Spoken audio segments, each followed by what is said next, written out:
Ouais, on parlait du match de Lorient, c'était une fois contre Lausanne, tu disais une petite vidéo avec il y a eu pas mal d'enseignements. Quels sont-ils plus particulièrement Non, j'ai apprécié sur ce match de Lausanne, c'est ce que j'avais demandé, parce qu'il y avait beaucoup de joueurs qui jouaient peu ou pas, même si j'avais laissé quand même quelques cadres justement pour pouvoir les encadrer et les guider. C'était arrivé maintenant à pratiquement 4 mois ensemble, c'est savoir où en sont les joueurs par rapport à nos principes de jeu. Voilà, donc sans qu'on ait besoin d'être en permanence derrière, à replacer, à recadrer. Donc dans ce sens-là, j'ai vu des choses intéressantes. En plus, on a fait un très bon début de match avec 3 occasions franches. Voilà, après qu'on ait du mal avec ces joueurs-là sur la durée, qu'ils ne soient pas capables de durer 90 minutes, etc., ça c'est pas une surprise, on le sait. Il faudrait faire pratiquement un match comme ça toutes les semaines en parallèle du match officiel, mais on sait que c'est pas possible.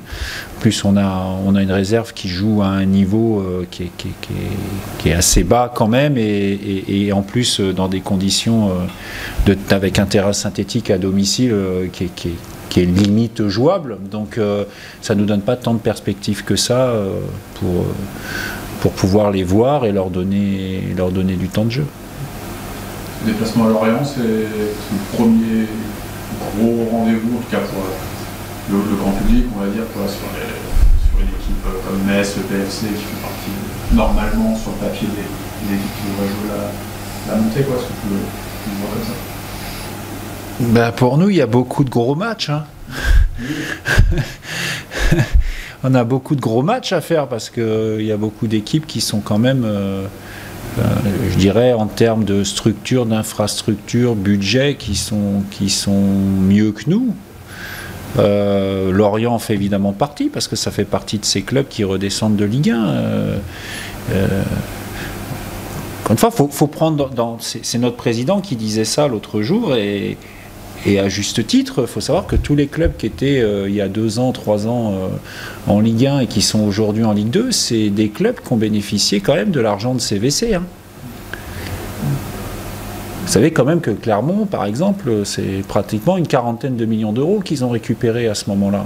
Donc alors ok, c'était il y a 2 ans, ok, il s'est passé du temps, mais ça fait toujours partie un petit peu des fonds propres des clubs. Donc oui, forcément, en plus Lorient, ils ont un propriétaire qui investit quand même beaucoup d'argent depuis pas mal d'années. Ils ont un deuxième actionnaire qui en investit et qui a des grosses capacités aussi. Donc en ce sens-là, oui, on joue une équipe qui probablement sera à la lutte pour les 2 premières places. C'est ce qu'on peut imaginer. Après, nous, on va y aller avec nos armes, on va y aller avec beaucoup d'humilité. On n'est pas favori, c'est une évidence. En plus, ils ont recruté un coach qui connaît très bien la division, qui a fait ses preuves, qui est hyper compétent et qui sait comment faire pour accéder à l'échelon supérieur, puisqu'il l'a fait avec Ajaccio. Donc voilà, mais en ça, nous, le seul avantage là-dedans, c'est qu'on n'a rien à perdre. Et puis vous êtes sur une série, de quelques journées, plus, il n'y a qu'une seule défaite, c'était lors de la 2e journée. C'est intéressant cette série, en tout cas. Les séries, vous savez, entre faire 3 nuls ou une victoire et 2 défaites, vous avez le même nombre de points. Donc la série, elle est bien si quand même tous les 2-3 matchs, vous gagnez un match. Oui, parce qu'à ce moment-là, vous valorisez vos matchs nuls. Si c'est pour faire trop de nuls d'affilée, et pour l'instant, c'est ce qu'il y a de bien, c'est grâce à nos victoires à domicile, on arrive à valoriser les nuls qu'on fait à l'extérieur. Mais le match nul, vous savez, j'ai connu une année dans un autre club, j'étais à 17 matchs sans défaite avec la Coupe de la Ligue. Sauf que sur les 11 matchs de championnat, j'étais à 9 nuls. Et on n'avance pas beaucoup quand c'est comme ça. Donc je pense que c'est important, au-delà de la série, d'être capable quand même régulièrement de gagner des matchs. Et c'est en ça que j'apprécie aussi ce qu'on fait, c'est-à-dire qu'on aborde quand même toujours les matchs avec cet état d'esprit-là, de marquer les premiers, de faire des différences, et justement parce qu'on sait que la victoire, rapporte gros quand même, mine de rien. 3 points par rapport à 1 ou 0, c'est quand même beaucoup.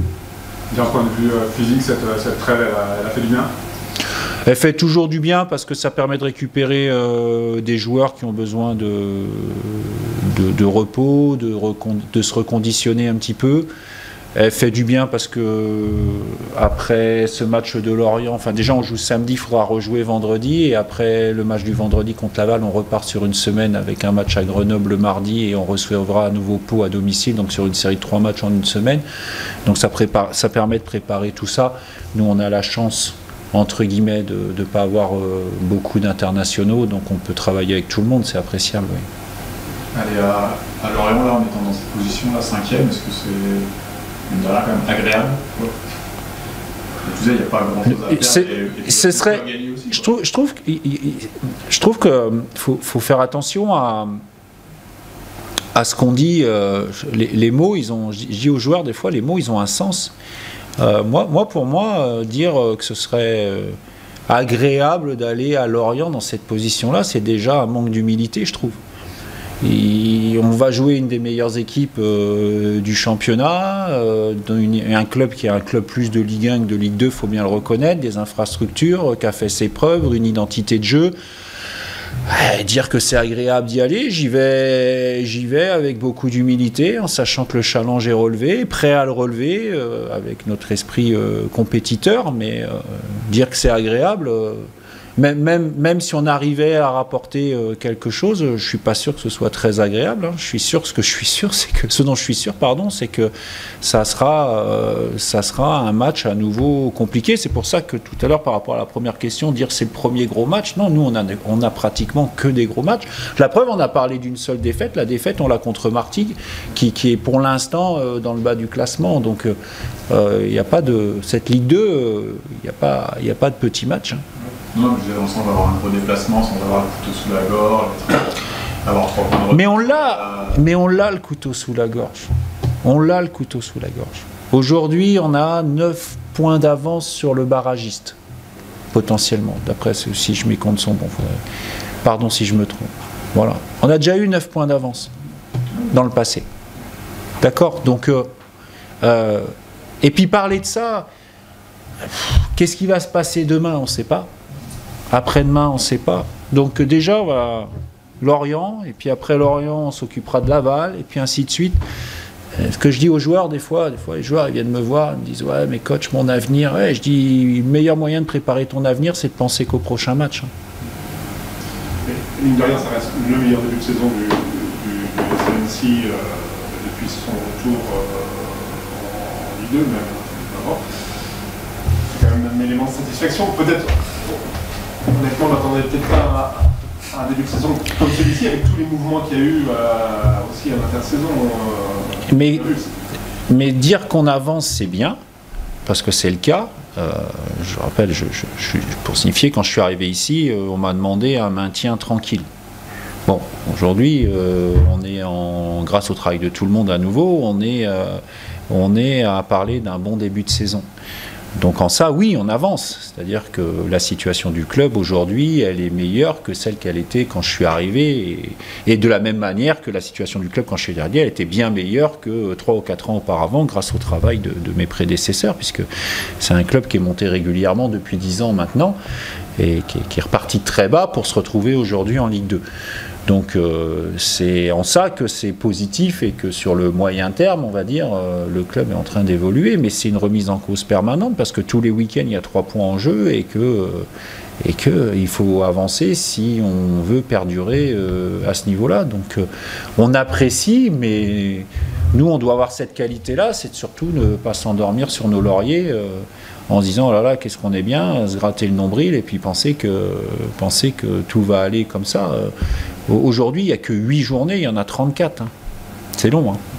C'est long. Est-ce que ça peut être votre danger comme ça? Souvent, tu dis que dans la victoire, parfois on fait un peu moins attention à ce qui n'a pas si bien fonctionné que ça. Oui. Est-ce que ça, c'est un peu faire attention justement à ça pour eux, notamment sur des matchs comme le Red Star, qui n'est pas forcément été. Ouais, alors oui, parce que le match contre le Red Star. Malgré les victoires, mais le match contre le Red Star, il n'est pas bon dans un certain aspect du jeu. Je parle du jeu global. Mais le match contre Red Star, il y a certains aspects où on a été très bon. Voilà. Alors, ce n'est pas les plus spectaculaires, je vous l'accorde. Mais si on avait été, on a été bien meilleur dans des aspects qui sont moins spectaculaires contre le Red Star que contre Martigues. Pourtant, c'était un match peut-être plus agréable à regarder contre Martigues. Je vous l'accorde, moi aussi je regarde des matchs des fois sans être directement concerné avec le FC Annecy, et il y en a qui sont plus agréables à regarder que d'autres, je vous l'accorde. Après, quand vous avez à gérer une équipe, il faut aussi insister sur des points qui sont très très importants pour une équipe, et dans lesquels on a été contre le Red Star très très bon, ne serait-ce que sur l'aspect mental d'un moment donné, de se dire, bon, il y a des choses qu'on ne réussit pas, mais restons concernés et concentrés sur l'essentiel. Et en ça, on a progressé. Mais c'est normal aussi parce qu'on a quand même sur le terrain des joueurs qui ont une certaine expérience de ce que peut, pas forcément du niveau, mais de ce que peut être la réalité d'un match de compétition. Ouais, bon, du coup, j'étais un peu sur Fabrice, ouais, sur ce qui. Voilà, joueur quand même très, très expérimenté, qu'est-ce qu'il vous apporte, et est-ce que c'est vrai qu'il s'est blessé à un moment donné, est-ce que tu penses qu'il est au maximum de ses capacités, est-ce que tu en attends encore plus ou pas, qu'est-ce que... J'attends toujours plus de tous les joueurs. Voilà. J'ai passé toutes les années de ma formation avec une citation: celui qui renonce à devenir meilleur cesse déjà d'être bon. Vous savez, ça m'a marqué. Et donc j'attends toujours plus. Maintenant, il nous apporte son expérience, il nous apporte sa qualité au poste, notamment sur le plan défensif. Il nous apporte sa bonne humeur aussi. C'est important dans un groupe d'avoir des joueurs qui sont expérimentés et joyeux. Il y a tellement de gens qui sont malheureusement dans ce milieu aussi blasés un petit peu parce que oui mais avant, oui mais les jeunes, et lui pas du tout. C'est un peu, il a un côté un peu à même titre que Vincent Pajot par exemple, petit côté gamin un peu, mais c'est pas méchant quand je dis gamin, c'est-à-dire dans l'état d'esprit toujours joueur quoi. Et ça c'est hyper agréable, voilà, tout en ayant beaucoup de professionnalisme. Et c'est ce que je dis, j'ai la chance d'avoir dans ce groupe-là des joueurs cadres, Kachi, Pajot, Nsakala, qui sont au quotidien des exemples de professionnalisme. Et ça, c'est hyper important. Vous êtes meilleure équipe sur les coups de pied arrêtés. Ça se remarque assez facilement. Selon vos statistiques à vous, pas les nôtres, mais oui. Non, oui, mais on compte pas pareil. C'est pas grave. On va dire premier, en tout cas dans les meilleures équipes. Est-ce que c'est une fierté? Non, ça n'a pas l'air. Non, mais alors le principal c'est de marquer des buts. Je prends toujours cette référence-là parce qu'elle m'avait marqué à l'époque. Je pense que Laurent Blanc et Jean-Louis Gasset sont des gens à la fois respectables de par leur palmarès, leurs compétences et leur philosophie de jeu. Et c'est des gens qui ont été champions avec Bordeaux, je ne me souviens plus de l'année, il faudra demander ça à Mathieu Chalmé qui en parlera bien mieux que moi. Ils ont été champions en ayant marqué 51% de leurs buts sur coup de pied arrêté. Donc vous savez, vous dire ah ouais il marque sur coup de pied arrêté, et puis quand on marque pas sur coup de pied arrêté, on dit ouais mais à chaque coup de pied arrêté on met pas de danger. Donc c'est une manière de marquer des buts, c'est du travail vidéo. Il y a Alexis Loreille qui fait un gros travail là-dessus pour donner des informations à nos joueurs en rapport de ce qu'on sait faire et de l'adversaire. Voilà, maintenant faut pas s'appuyer que là-dessus, mais c'est sûr que c'est quelque chose pour le moment, enfin depuis plusieurs saisons maintenant, sur lesquelles on est performant, mais aussi c'est aussi du temps on passe aussi du temps à l'entraînement là-dessus.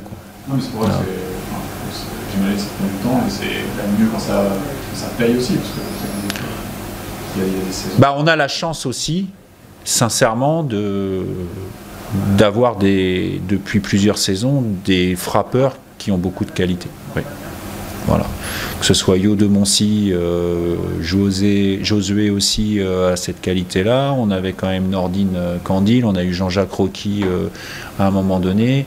On avait quand même des joueurs qui avaient cette capacité de frapper d'avoir une bonne qualité de frappe, et on sait que mettre le ballon dans certaines zones, c'est déjà une première condition importante.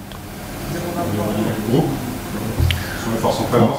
Vous savez, ça c'est un des avantages quand on est dans le haut du classement, c'est qu'avec des matchs comme ça qui sont quand même super sympas à jouer, hein, je veux dire, c'est quand même des gros challenges, et puis pour certains d'entre eux, ce sera la première fois qu'ils iront se confronter à ce type d'équipe. Je dirais, pour moi, c'est une équipe de Ligue 1, Lorient. Il y a peu de blessés, voire plus du tout. Donc c'est bien. Tout le de riche, non. Non. Mais on a tout le monde à disposition, donc il faudra faire des choix. Voilà, c'est comme ça, sauf Julien Quadio qui est très incertain. Voilà. Et Richie Valmé qui ne sera pas là. Oui. Oui, mais Richie qui est retourné sur Monaco pour l'instant, puisqu'il est prêté par Monaco pour les soins. Mais il va revenir bientôt. Une question sur on parlait des buts. 9 buteurs différents. Toujours pas un attaquant de pointe. Enfin voilà, Capit, Diogo. C'est toujours pas un buteur. Enfin, le premier, ça débloque le compteur. Comment on travaille justement avec celui qui est censé peut-être marquer le plus souvent? Je suis très content de ce qu'il fait pour l'équipe. Il y a beaucoup de buts qu'on a marqués où ils ne sont pas dans les stats de la Ligue, par exemple, mais pour moi, un déplacement devant le but qui permet à un autre de marquer, moi je le compte comme une passe D, et dans mes stats à moi, il est très bien positionné. Voilà. Alors oui, comme beaucoup d'attaquants, mais il me semble, je ne vais pas raconter de bêtises, mais Karim Benzema, il est resté combien de temps sans marquer de but en équipe de France? 2 ans, non? C'est pas ça, à un moment donné. Donc, vous savez, comment? Ouais, il a fait 1000 minutes. Enfin, c'était long. Après, l'équipe de France ne joue pas tous les week-ends. Mais ça a été très long. Donc, voilà, aujourd'hui, tous les joueurs qui doivent marquer des buts, enfin, qui peuvent marquer des buts dans cette position-là, ont des périodes sans marquer. C'en est une, mais encore une fois, c'est pas quelque chose qui m'inquiète, je dirais, plus que ça, parce qu'encore une fois, il y a tout. Marquer des buts, c'est la finalité. C'est ce qu'on voit, c'est effectivement ce qu'on met en avant, ça fait partie, je dirais, du côté spectacle du football. Mais pour marquer des buts, il y a beaucoup de conditions et il y a beaucoup de paramètres, et lui, il remplit beaucoup de cases dans ce qu'on lui demande. Donc moi, pour l'instant, je ne vais pas vous dire que lui, forcément, lui, il a envie de marquer, c'est logique, forcément, on va se dire, ah ouais, mais Djoko, il n'a pas marqué. Mais enfin, je pense que ça inquiète plus certaines personnes, voire peut-être lui d'ailleurs, que moi. Moi, je suis assez tranquille de ce côté-là. Je veux dire, c'est pas une problématique pour moi aujourd'hui. 2 joueurs aussi à l'ESAP la semaine dernière, parce que ça. Oui, parce qu'on continue à. On continue à regarder les semaines libres comme ça permet d'avoir un peu plus de temps à l'entraînement, ça permet de faire des matchs où on peut les utiliser, donc ce serait dommage de s'en priver. C'est des gens qu'on avait repérés depuis un moment, donc ça a permis de les avoir avec nous, puis au-delà de la qualité du joueur, ça permet aussi de voir leur fonctionnement dans le groupe, c'est aussi intéressant. On reste encore un petit peu, l'un des deux va rester encore un petit peu, oui. Ouais.